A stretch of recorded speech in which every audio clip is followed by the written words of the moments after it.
উনি বুঝেছিল যে কোরআন জাতি পড়লে, হাদিস পড়লে মানুষ চুরি করে না।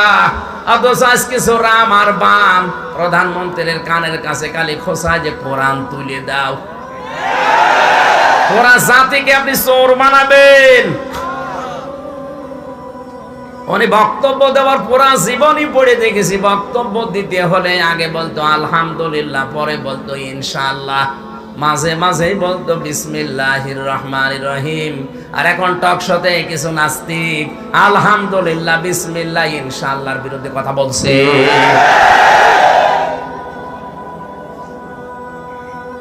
নোয়াখালীবাসী, আমি এখান থেকে যেটা শিক্ষা নিয়ে এসেছি, আমার ওই ছোট্ট মেয়েটা বঙ্গবন্ধুর হাতে গড়ায় প্রতিষ্ঠান ইসলামিক ফাউন্ডেশনের ছাত্রী।